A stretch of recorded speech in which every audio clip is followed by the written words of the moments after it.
All right, we are reading Corrie ten Boom, Keeper of the Angel's Den by Janet and Jeff Bangy. We are on chapter 7, titled The Secret Was Safe. Corrie rolled over in bed. It was no use trying to get up. She was still too sick to move. When she'd fallen asleep on Sunday night, she had hoped to wake up well enough to work. There were ration cards to distribute, and she needed to find out what she could about where Yop was being held by the Germans. But her head was spinning and every bone in her body ached. She sighed deeply. She would have to stay in bed for at least another day, maybe 2. This was proving to be a tough flu virus to shake. It probably didn't help that her 51-year-old body was exhausted from the constant stress of worrying about a Gestapo raid. Throughout the day, Betsy ferried hot cups of tea up to her, along with news of what was happening downstairs. It was a busy day at the Bayet. Willem and Peter had arrived to conduct their weekly afternoon prayer meeting. After the national anthem incident in Velsen, Peter had been kept in prison in Amsterdam for 2 weeks, given a stern warning, never to play the song again, and then released. Now he was crammed into the parlor with his uncle and 25 residents of Haarlem for the prayer meeting. Corrie could hear his piano playing drift up to her room as the group sang a hymn. On her next trip up with more tea, Betsy told Corrie that several members of the underground had been in and out of the clock shop exchanging information and picking up bundles of Hans's leaflets. Meanwhile, the guests were in the men's bedroom on the 3rd floor, reading and playing chess. Most people at the prayer meeting in the parlor didn't even know there was such guests in the house. Towards mid-afternoon, Betsy again appeared in Corrie's room. She opened the curtains a little to reveal a damp, dreary day outside. Earlier in the morning, it had even snowed for a while. "There's a man downstairs," she said. "He says he must see you at once. He says his name is Jan Vogel, but I've never seen him before. I said I'd get Father or Willem for him to talk to, but he insists he needs to talk to you." Corrie swung her legs over the side of the bed and slowly stood up. "Tell him I'm coming," she sighed, and she slipped a dress over her pajamas. Sick as she felt, if the man had to see her, then he was going to have to take her the way she was, clothes over her pajamas and all. She bypassed the small mirror on the wall. She knew she looked terrible without reminding herself. Slowly, she descended the stairs, clinging to the railing for support. In the clock shop was a short man with wire-rimmed glasses. Corrie looked him up and down. Betsy was right. He was a stranger. "I am Corrie ten Boom," she introduced herself. "What can I do for you? Do you have a watch or a clock that needs to be mended?" The short man shook his head. Without looking Corrie in the eye, he started to speak and tell about how his home had been raided while he was out. He and his wife had been hiding a Jewish girl whom the Germans had found. His wife had also been arrested, and now he had heard through the underground that the policeman holding his wife was easy to bribe. He felt sure that for 600 guilders he could get his wife freed. Corrie fought through the fog in her flu-muddled mind to think about what the man had said. Was it a trick, or was the man telling her the truth? I don't see how I can help you," she finally stammered. "I am only a watchmaker, and times are not good right now. It is all I can do to feed my sister and my old father." The man smiled at her. "But I was told Tante Corrie would help me," he said confidently. "And who told you that?" asked Corrie, wanting more than anything to end the conversation and climb back up the stairs to bed. "Members of the underground. They did not give their names. It is too dangerous, of course," he said, matter-of-factly. Somewhere in the back of her mind, Corrie knew that the man should have used at least one of the code names when referring to people in the underground, but her head was spinning. She needed to sit down on the stool in the workroom. What should she do? The man's wife was certainly worth 600 guilders, especially if she had been arrested for hiding a Jew. On the other hand, what if his story weren't true? Unsure as she was about the story, there were 600 guilders in the bank, and if the story were true, it would be an honor to use the money to release a courageous woman from prison. "Come back at 5 o'clock and I will have the money for you," she said. "And now please excuse me, I am not well." The short man adjusted his glasses on his nose, bowed slightly, and left the workshop. Corrie asked Betsy to arrange for someone to go to the bank and withdraw 600 guilders, and then she climbed back upstairs, pausing outside the parlor for a moment to listen to Peter's music.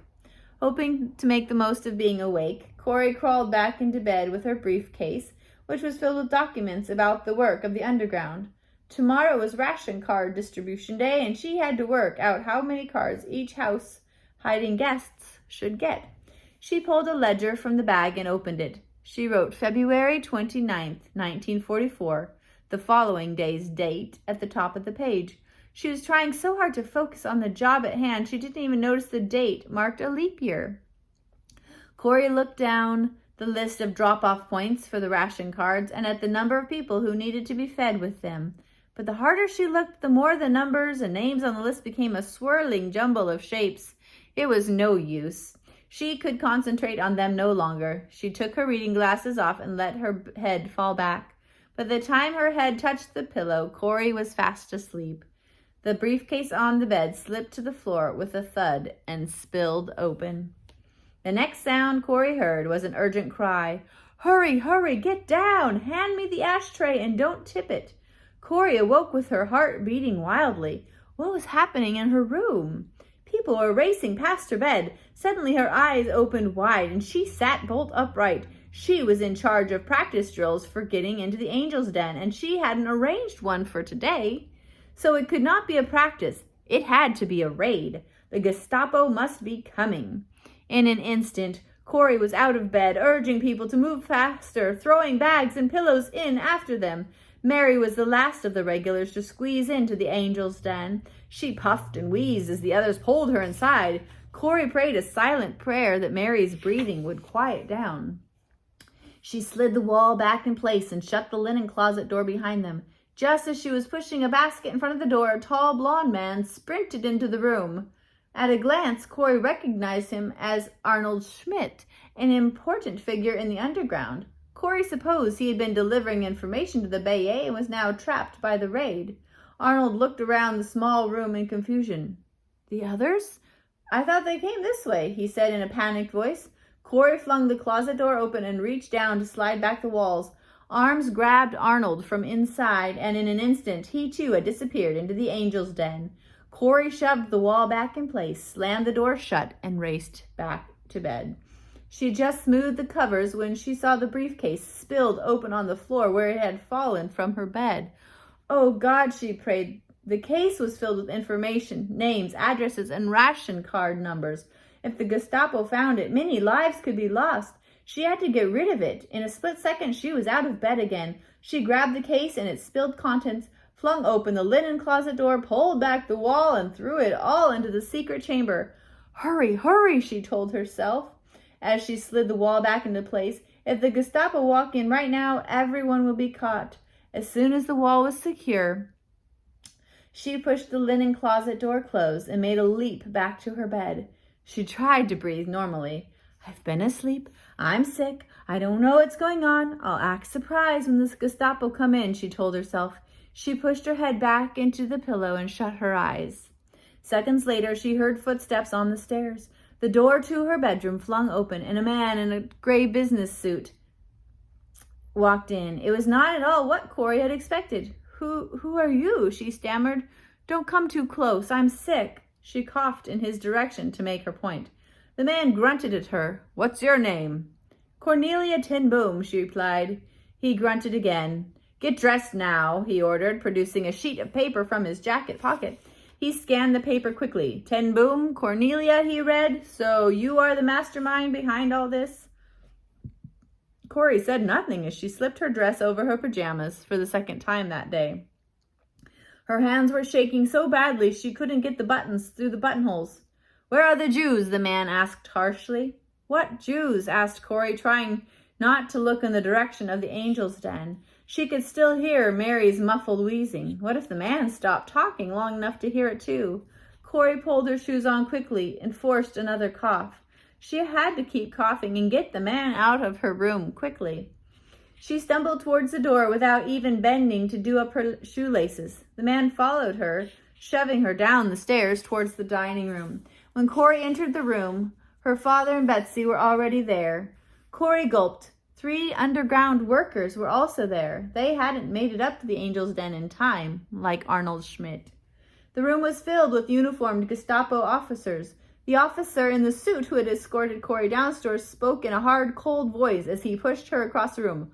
According to Herr Vogel, this one is the ringleader. All eyes fell on Corey. See what she knows, he snarled at one of the uniformed men. The Gestapo officer grabbed Corey roughly by her arm and pulled her out the door and down the 5 steps into the clock shop workroom. He threw her against the workbench, sending a tray of watch parts flying. Tell me where you hide the Jews, he demanded. Corey felt her concentration leaving her. Her throat was on fire. Every muscle in her body ached. God help me not to make a mistake, she prayed silently. She heard a loud crack, and then she felt the sting on the right side of her face. The officer had struck her. Her head smashed back against a hook in the wall. Where are the Jews? He demanded again. There was more silence, and then the crack of another blow on her face. How many of them are you hiding? The officer raged. More silence and another blow to her face. And so it went on. More questions, more silence, more blows. Corey could taste the blood as it trickled into her mouth, and she felt herself fading away. In desperation, she cried out, Jesus, help me. The officer stopped abruptly. Never, ever say that name in front of me again, he hissed, his steely face now red with rage. If you are too stupid to talk, that frail old sister of yours will tell us what we need to know. With that, he pulled Corey to her feet and shoved her back up the stairs to the dining room and roughly pushed her into a chair. He smiled evilly as he grabbed Betsy by the apron and yanked her onto her feet. Corey sat still. Her right eye was swollen and she could barely see out of it. Her mouth was swollen too, and her tongue felt 5 times its normal size. Downstairs, she could hear moans and whimpers coming from her sister. Tears stung Corey's battered face. What lay ahead of them?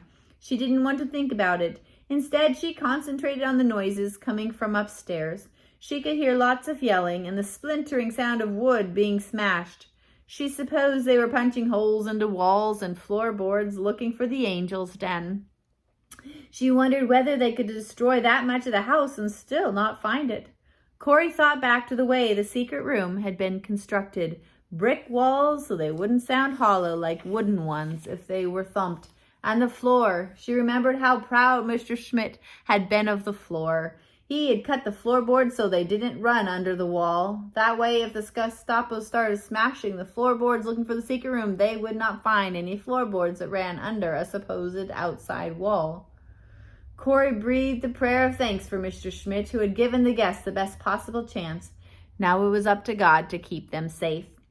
Corey's thoughts were interrupted when Betsy staggered back into the room. Her face was bloody and swollen, but she managed a weak smile as she groped her way to sit beside Corey.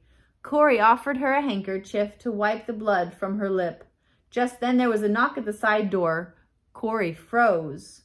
The man in the business suit laughed with delight. This is exactly how a raid should be, he proudly said to the other Gestapo officers. Detain the suspects here in the home so their contacts think everything is normal. Then wait for them to come like bees to a honeypot. He rubbed his hands together, drew his gun, and headed downstairs towards the side door. 5 minutes later, he was back with a young woman whom Corey recognized as a ration card deliverer. Within minutes, there was another knock at the door, and the whole scene repeated itself.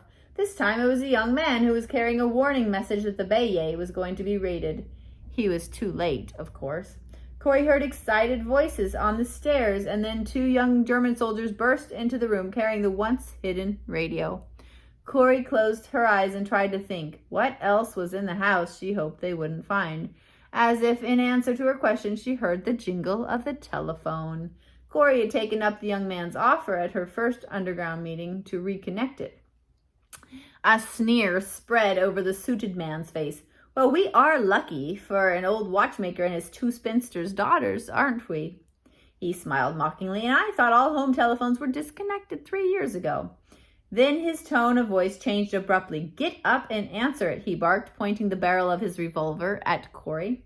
As slowly as she dared, Corey stood up and walked towards the phone in the hall, hoping it would stop ringing before she got to it, but it didn't. The officer repositioned the barrel of his gun behind Corey's ear as she lifted the receiver. Talk normally, he instructed in a whisper, twisting her arm behind her back. Sharp pain shot through her shoulder from his force. Hello, Cornelia ten Boom, watchmaker, Corey said, hoping the person at the other end would know she hardly ever used her full name, and never on the telephone. You have to get everyone into hiding right away. They know who you are. You don't have much time, the voice on the other end of the phone blurted. The Gestapo man who was listening with his ear pressed against the other side of the receiver smiled. No sooner had Corey hung up the receiver than the phone rang again. The scene repeated itself, and then a third time. This time, Corey felt the caller seemed to catch on that something was wrong and hung straight up. There was no more phone calls after that. Still twisting her arm behind her back, the gray-suited man directed Corey back to the others. As Corey sat down in the dining room, a parade of people were led down the stairs. Corey could see each one through the open door. She knew most of them from Willem's prayer meeting. She felt sorry for them. The retired missionary from the Dutch East Indies, the woman from the bakery down the street. They knew nothing about the guests at the Bayet. Corey's heart dropped when Willem and Peter passed the door, and then she gasped out loud when she saw Noli trailing behind them. What had she been doing at the Bayet? Noli had already been arrested once for sheltering a Jewish girl. She had been released, but the Germans wouldn't be so easy on her this time. Tears sprung to Corey's eyes. All 4 ten Boom siblings had been captured by the Gestapo, and so had one of Corey's nephews. Just then there was a yell of triumph from upstairs. Corey looked at Betsy, the terror in her eyes confirming that they were thinking the same thing. The Angel's Den. They must have found it. Corey could hear the shouts in German. Come and see what I found! Innocent watchmakers! Ha! Corey held her breath, waiting to hear some noise to confirm the discovery of the room. Buzz, buzz. It was the alarm Leonard had installed for them. It was sounding all over the house. A minute or so later, the man in the gray business suit strolled back into the dining room. A very efficient alarm system, he said, and I have to ask myself what a family like you might need an alarm for. He looked at Corey questioningly. Corey shook her head, giddy with joy. Finding an alarm system would make things harder for her, Betsy, and her father with the Gestapo, but at least they hadn't found the secret room. Corey looked at the man defiantly through her unswollen eye. She hoped the message was clear. The Gestapo could beat her as much as they wanted, but they would not get any information from her. The man must have understood. He swung around abruptly and yelled at the group, "Get up and follow them," pointing towards the 2 Gestapo officers at the door. "We've got quite a little haul here," he taunted Corey as she staggered to her feet. "You could have made it easier for everyone by telling us where your precious Jews are hidden. But don't worry, we'll put a 24-hour guard on this place. Either they'll die like cowards and we'll smell their rotting bodies in the end, or they'll come crawling out of the woodwork like cockroaches in a couple of days." "You would have done them a favor by telling us where they are," he said with a cruel smile. Corey reached for the wall to steady herself before walking defiantly past the man. Her face might be battered and bruised, but she was the one who still held the secret to the location of the Angel's Den. And as long as she held on to that secret, she hoped and prayed that the guests huddled inside it would be safe.